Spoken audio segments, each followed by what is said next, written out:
Halo?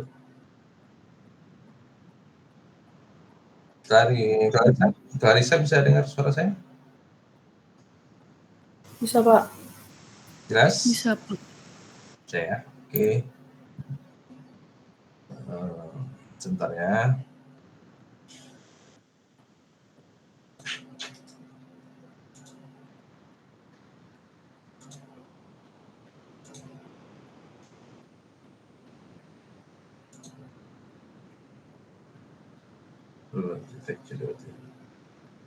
Oke.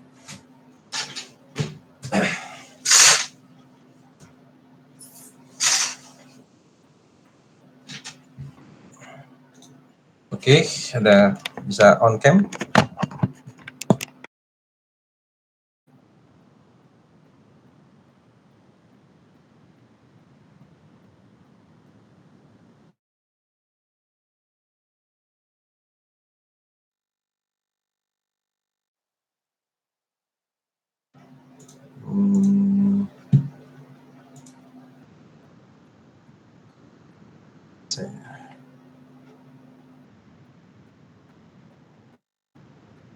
Oke.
Halo, Clarissa, bisa dengar suara saya?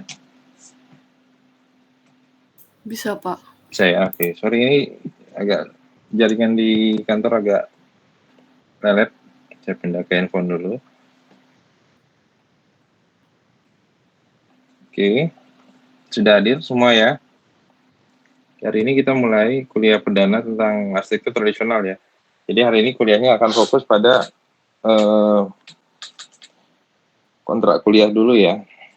Oke, jadi rekan-rekan semua semester berapa ini? Terdiri dari semester berapa aja?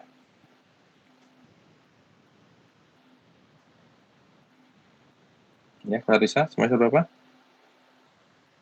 Semester 4, Pak. Sama, satu angkatan semua nih ya, 2022 semua ya? Iya, Pak. Oke, jadi saya langsung aja kontrak kuliah. Kontrak kuliah artinya perjanjian tentang perkuliahan.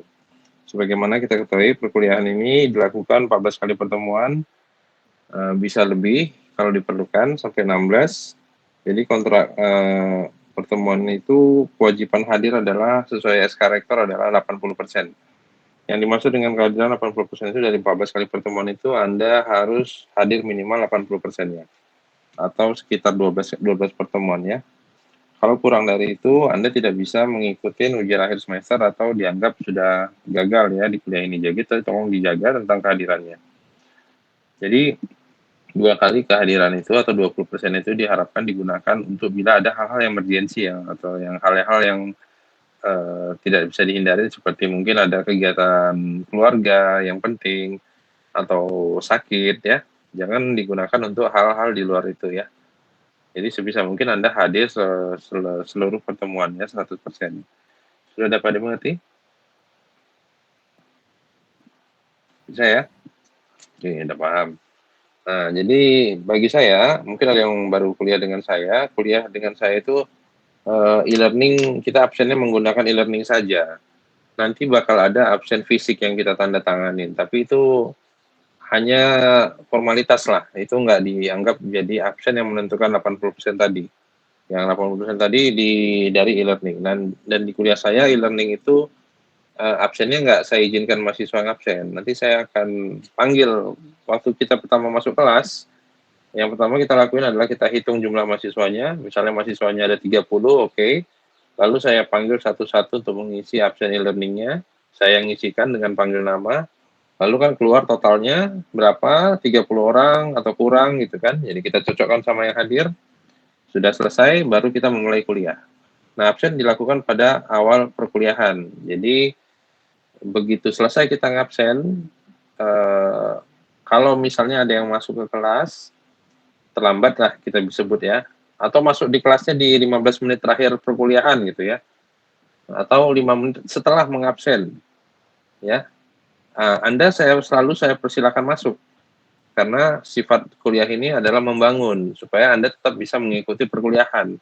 Tapi disiplin absennya tetap kita jalankan. Jadi Anda yang masuk terlambat setelah absen dinilai tidak hadir hari itu, walaupun Anda hadir dan mengikuti sebagian dari perkuliahan. Jadi bisa dapat dimengerti? Bisa, Pak. Bisa ya. Jadi kasusnya ada beberapa kali anak-anak yang absennya kurang dan menyatakan bahwa dia hadir, ya, tapi tidak ikut absen, dia hadir. Nah, itu udah pasti dia hadir setelah absen diselesaikan ya. Karena kita sudah menghitung jumlah mahasiswanya dan kita panggil satu persatu. Saya dapat dipahami ya? Oke, lalu berikutnya tentang cara berpakaian. Nah, waktu kita ini kan maunya jadi arsitek. Kita berharap jadi arsitek. Suatu kita arsitek itu kita bertemu dengan klien kita ini bisa orang perorangan, bisa korporasi atau dinas gitu ya. Nah, maka bagaimana cara kita berpakaian itu dinilai, dan itu sangat penting. Nah, jadi mengajarkan cara rekan-rekan ini supaya terbiasa berpenampilan rapi, kita mulai itu dari kuliah gitu. Jadi dari perkuliahan hadirlah dengan seakan-akan Anda akan bertemu dengan klien ya, akan inisiasi project gitu ya. Jadi nggak perlu saya kasih tahu dulu apa yang boleh apa enggak ya. Pakai baju kaos, pakai jaket kayak kurir gitu, kayaknya cocok nggak ketemu klien? Ya, kalau Arisa kurang ya. Nah, jadi kayak lebih mirip ngantar paket daripada jadi arsitek kan. Jadi Anda berpakaianlah layaknya mau ketemu klien, penting ya. Dapat dipahami? Oke. Lalu penilaian. Kuliah ini, yang mau saya capaikan di mata kuliah ini adalah pemahaman, ingat ya, pemahaman terhadap arsitektur tradisional di Sumatera Utara. Ya, ada berapa etnis yang diakui di Sumatera Utara? Siapa yang bisa jawab 8 etnis? Ya, ada yang bisa jawab? Ada yang dari luar Sumatera Utara?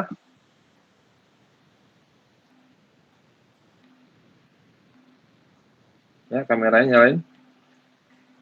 Ada yang dari luar Sumatera Utara? Nggak ada. Oke, jadi semua dari Sumatera Utara. Berapa orang? Coba angkat tangan yang dari Medan.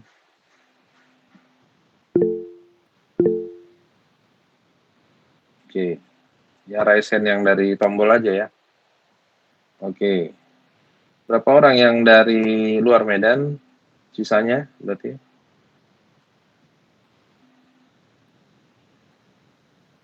Oke. Nah, apa saja etnis yang asli dari Sumatera Utara? Siapa yang bisa jawab? Sebutkan satu orang satu aja. Siapa yang bisa jawab?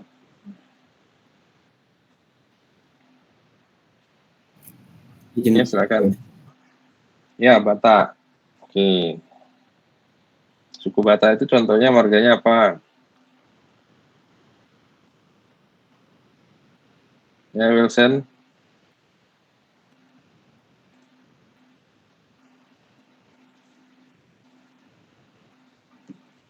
Nah, iya. Oke. Jadi saya agak feedback sedikit ya.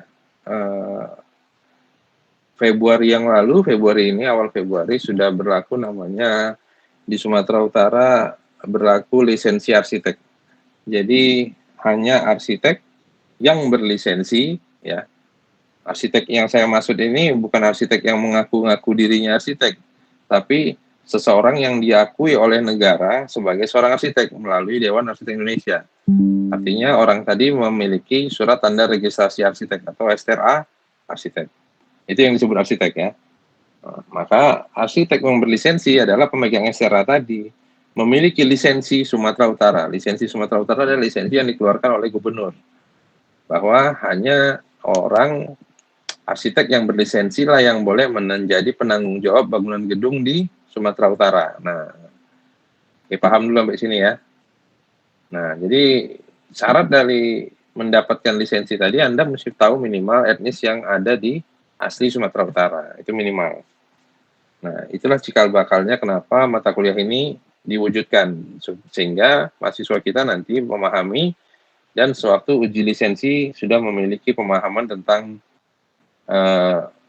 mungkin etnisnya, ya, Wilson ya. Oke. Jadi di Sumatera Utara ada suku apa aja? Ada Batak. Lalu ada apa lagi?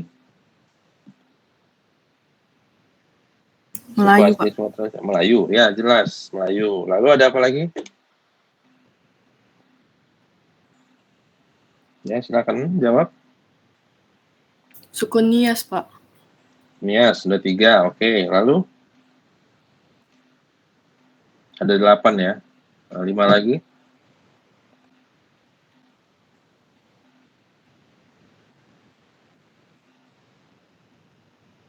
Ya, silakan.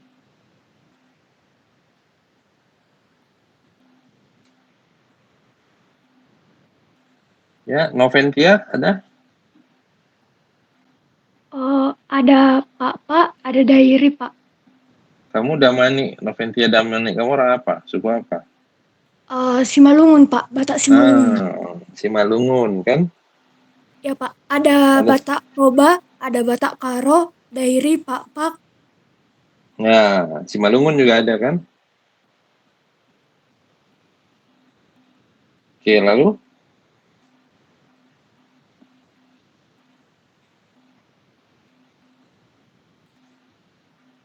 Lalu apa lagi? Karo, Pak, Simalungun, lalu apa lagi? Ada Mandailing, Pak. Ya, Mandaling. Nah, satu lagi tinggal. Satu lagi, ini nggak banyak yang tahu. Coba Wilbert jawab. Iya, Pak. Satu lagi apa, Wilbert? Tionghoa aja, Pak. Enggak, sorry ya.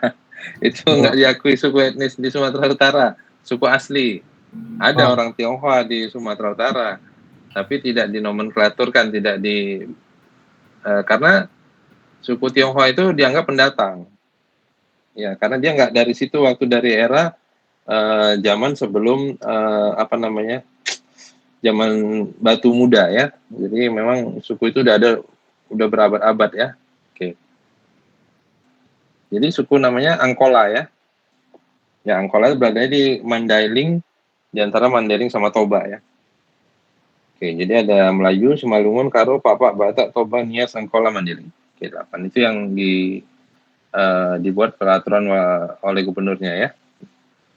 Oke, udah jelas? Nah, dari sini kan kita lihat kenapa kita butuh memahami ini, karena Anda sebagai arsitek, Anda mesti paham tempat Anda berpraktik gitu. Contohnya misalnya ada teman saya tuh, arsitek terkenal dari Bali ya. Lalu dia punya project di Toba misalnya. Dia secara black box atau secara tidak melihat latar belakang budaya, keragaman, geografis ya. Dia merancang aja dengan browsing dan dengan pengetahuan browsing dari internet ya, dengan Google Street View gitu ya. Dan menciptakan satu karya yang berbeda sekali dengan apa yang budaya tradisional atau arsitektur tradisional di Toba ya. Paham kira-kira? Nah, ini yang dicoba dihindarin, sehingga tujuannya lisensi itu adalah menjaga supaya orang lokal yang memahami itu yang mengatur bagaimana atau ada perlu nggak dijaga, misalnya ada satu ornamen yang harusnya berada di hanya di bangunan penting seperti bangunan raja, rumah-rumah raja, tidak boleh dipasang di bangunan-bangunan lain gitu ya. Nah, itu kan juga harus ada pengetahuannya ya. Ya Wilbert ya, Wilson. Nah, jadi ada pola kampung juga gitu ya. Jangan nanti gara-gara ada arsitek asing atau arsitek yang dari Bali tadi membuat mengkacau balaukan lah arsitekturnya di daerah. Nah, itu pentingnya pemegang license lah yang harus punya tanggung jawab. Nah, maka ujian pemegang license itu harus diuji kemampuannya, pengetahuannya tentang salah satunya dari 5 tadi arsitektur tradisional ya. Yang selain itu adalah peraturan daerah, rencana tata ruang bangunan dan lingkungan, kearifan lokal, ya, geografis, diversity-nya, ya mereka harus memahami. Itulah latar belakang dari mata kuliah ini. Penilaian terhadap mata kuliah ini adalah pemahaman. Yang saya nilai adalah bagaimana mahasiswa memiliki pemahaman. Itu yang capaian kompetensinya. Jadi bila seorang mahasiswa telah dinilai memahami 8 etnis tadi ya, tradisionalnya, arsitektur tradisionalnya, itu maka nilainya akan dapat sangat baik, atau sangat baik itu dikonversikan menjadi nilai B+, ya. Lalu mahasiswa akan mendapat nilai B bila kompetensinya tidak tercapai 100%, 80% lah sebut ya. Itu dia dapat B. Lalu mahasiswa akan mendapat nilai C bila kompetensi yang dicapainya hanya 50-60%, setengahnya. Oke. Lalu C+ kalau dia kurang dari setengah, 40%. Lalu dapat D kalau kompetensinya minim, 25% dari keseluruhan. Itu akan dapat D. D itu nilai masih lulus, tapi lulus dengan nilai terendah ya. Namun bila mahasiswa sama sekali tidak dinilai memiliki kompetensi 0, berarti nilainya E, gagal. Atau mahasiswa hadir kurang dari kehadiran yang bisa persyaratkan, itu langsung gagal ya. Atau mahasiswanya gagal waktu ujiannya, jadi nilainya sama sekali kosong, jadi nilainya E. Sudah paham kira-kira? Ada pertanyaan soal pemberian nilai? Yang belum dijelaskan adalah A. Jadi waktu mahasiswa sudah mencapai kompetensinya, oke Clarissa, udah paham? Waktu mahasiswa mencapai waktu mahasiswa mencapai nilai kompetensi penuh, dan ada hal yang lebih dari mahasiswa tadi. Misalnya ada determinasi, ada konsistensi oleh mahasiswa tadi. Mahasiswa itu kritis, suka bertanya gitu, tapi bertanyanya nggak ngaco, bener gitu ya. Menunjukkan bahwa mahasiswa tadi ingin mendalami gitu ya, interest di bidang itu, maka itu dia berhak dapat nilai lebih dari B+. Atau mahasiswa tadi membantu saya sebagai komting, nah dia akan dapat privilege nilai lebih.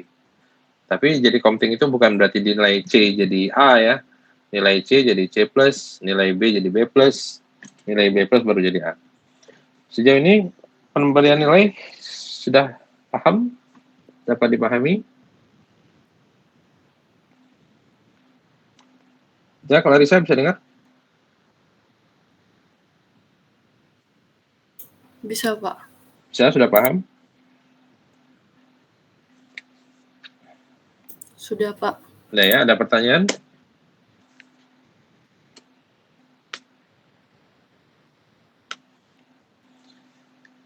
Oke, saya ingin yang lain sudah jelas? Ada yang mau ditanya? Soal absensi, pakaian, dan nilai? Ada? Silakan. Oke, kita lanjut ya. Nah, sekarang saya ingin mendata dari rekan-rekan ini, ya. Ada nggak yang dari Nias? Ada yang kampungnya dari Nias? Tidak ada? Oke, kita lanjut. Dari rekan-rekan ada yang dari Mandailing?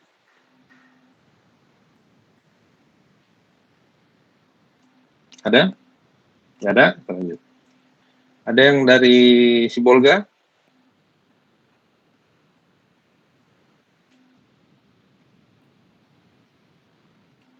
Ada? Tidak ada? Oke, kalau ada yang dari seputaran Toba? Dari Samosir, Barige, Pembangan Sudutan. Ada? Nggak ada. Kalau yang dari Sidikalang ada? Daerah Pak Dairi. Nggak ada juga. Dari Karo? Kabanjai?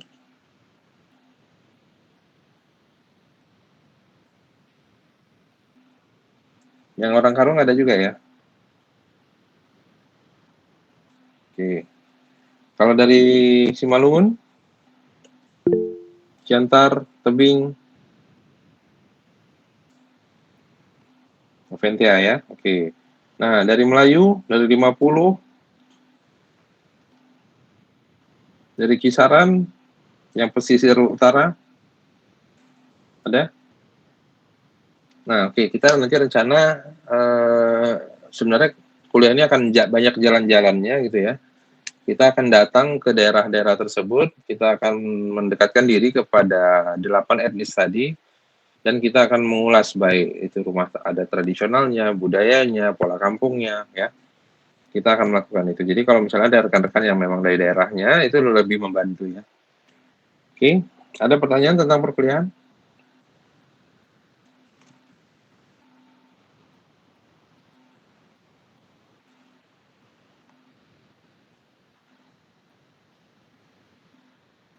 Tidak ada.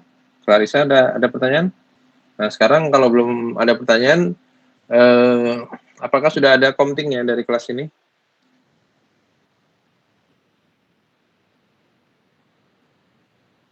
Ya, Clarissa, sudah ada komtingnya?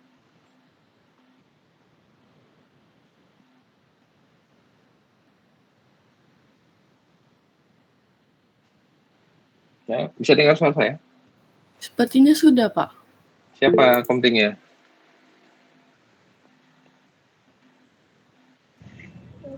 Felisa? Hah? Felisa ya? Iya, Pak. Oke, jadi udah yang lain sudah menentukan Felisa jadi komting?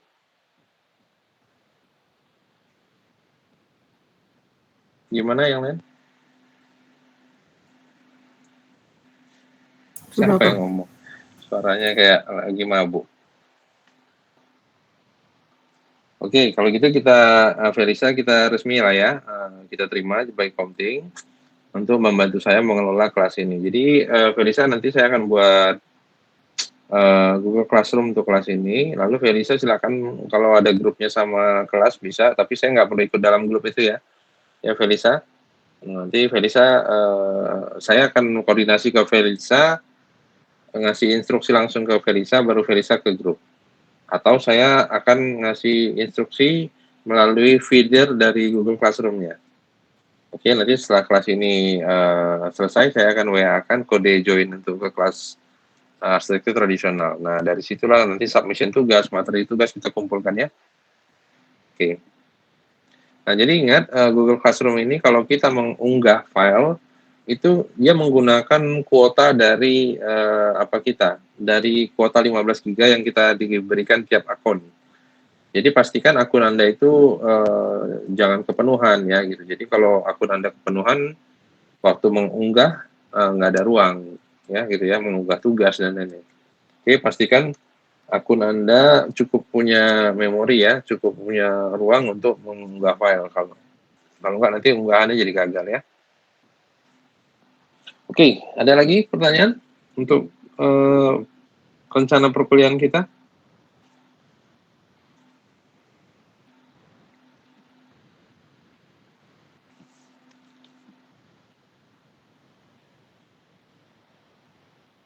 Sudah jelas?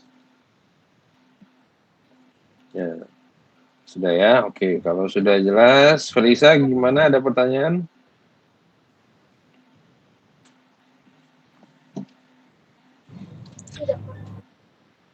Udah paham? Oke, kalau udah, kita akan kuliah sesuai jadwal pukul 12 sampai pukul berapa, Felis? Pukul 12 sampai pukul 4 ya. Sesuai jadwal hari Jumat. Nanti kita kuliah perdana, kita akan mulai minggu depannya. 4.30, Pak. Ya, 4.30. Sampai pukul kita kuliah perdana nanti pada Februari tanggal 23 ya.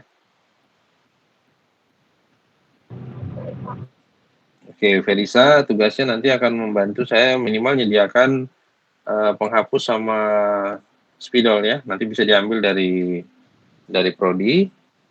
Kalau nanti satu malam sebelumnya saya butuh, nanti saya bilang apakah kita akan pakai proyektor atau tidak ya. Oke, Felisa. Felisa juga nanti tugasnya ambil absen yang dari absen fisiknya ya. Absen fisik yang ada di tata usaha ya. Nanti kalau absen e-learningnya biar saya yang manage. Oke, kalau sudah jelas semua, ada yang bertanya? Sudah, kalau ada silakan. Oke, kalau enggak kita bisa cukupkan dulu. Kita akan sambung lagi di kuliah perdana di tanggal 23 ya. Oke, Felisa? Oke, saya kira itu saja hari ini. Sekian, terima kasih. Sampai ketemu lagi minggu depan pukul 2. Oke, jangan terlambat ya. Baik. Oke, makasih Terima ya. kasih, Ya, Pak. mari. Terima kasih, Pak.